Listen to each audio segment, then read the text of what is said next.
Iran के बादशाह ने अपने बेटे को पढ़ाने के लिए एक उस्ताद साहब का बंदोबस्त किया। उस्ताद साहब को कहा कि मेरे बच्चे को दीन पढ़ाइए, मैं चाहता हूं कल इसने इनाने हुकूमत को संभालना है तो ये दीन से आगाह हो जाए, इसको कुछ सिखाइए, पढ़ाइए। बहुत नेक बुजुर्ग बड़े दरवेश आलिम पढ़ाने लगे। असबाक मुकम्मल हो गए, दीन के असबाक कुरान मजीद पढ़ाया, अहादीस तय्यबा का दर्स दिया, उसूल फिक़ह से रूशनास कराया। जब बच्चे ने मुकम्मल तालीम हासिल कर ली और आमीन हो गई, दस्तार हो गई, फारिग हो गए, तो फिर एक दिन उस्ताद साहब ने कहा बेटे कल तुमने जरूर आना है, कुछ बात करनी है। शहजादा गया मिलने उस्ताद साहब से। उस्ताद साहब ने कुंडी लगा ली, हाथ में दुर्रा पकड़ लिया, मार मार के पूरे वजूद को जख्मी कर दिया।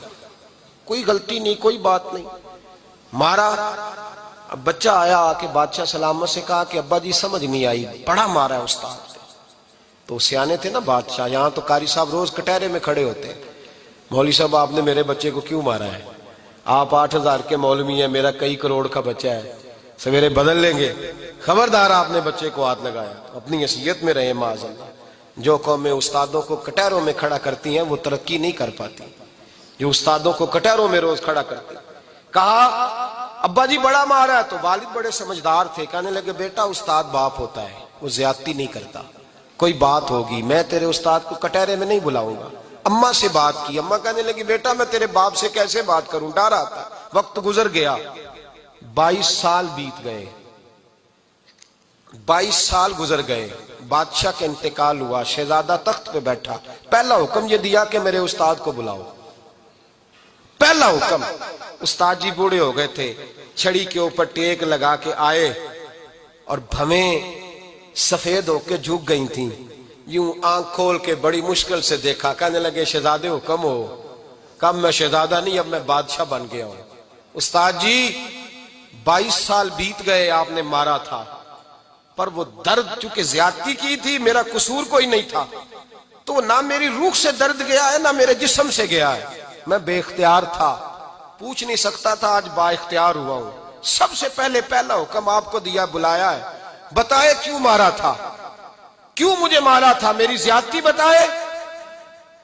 तो उस्ताद, बूढ़े उस्ताद की आंखें आंसुओं से भर गईं, कहने लगे बेटे बस आज के दिन के लिए मारा था, ये जो दिन आ गया ना मेरी जिंदगी में, इसलिए मारा था, ये मैं चाहता था मेरी जिंदगी में वक्त है, आज के बस मेरी मुराद पूरी हो गई। कहा साहब किस लिए, मुझे भी समझाए। आप फरमाने लगे कितनी देर हो गई तुझे मार खाए हुए, कितना जमाना बीत गया? कहने लगा 22 साल।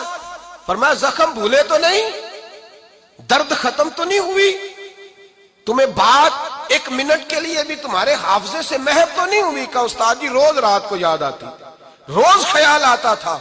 उस्ताद कहने लगे भाई तू बेख्तियार था, पूछ नहीं सका, 22 साल तुझे याद रहा, मुझे पता था तू एक दिन हुक्मरान बनेगा, मैंने तुझे इसलिए मारा था कि बेटे याद रखना, किसी पे जुल्म न करना। अगर तुझे 22 साल तक याद रहा है तो जिस पर तू जुल्म करेगा उसे भी कयामत तक याद रहेगा। और ये याद रखना, तू आज बाइख्तियार हुआ तो तूने मुझे बुला लिया है, कयामत के दिन गरीब बाइख्तियार हो जाएंगे, मजलूम बाइख्तियार हो जाएंगे, वो बाइख्तियार होंगे लिल्लाहिल वाहिदिल कहार, रब करीम की बारगाह के अंदर उनका इख्तियार होगा, अकेले अल्लाह की हुक्मरानी होगी।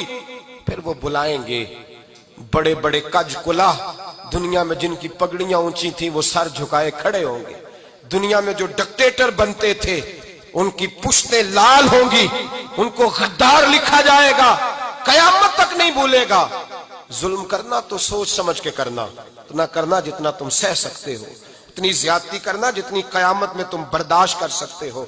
मेरे नबी करीम सल्लल्लाहु अलैहि वसल्लम ने फरमाया जुल्म से बचो, ये कयामत के अंधेरों में से एक अंधेरा होगा।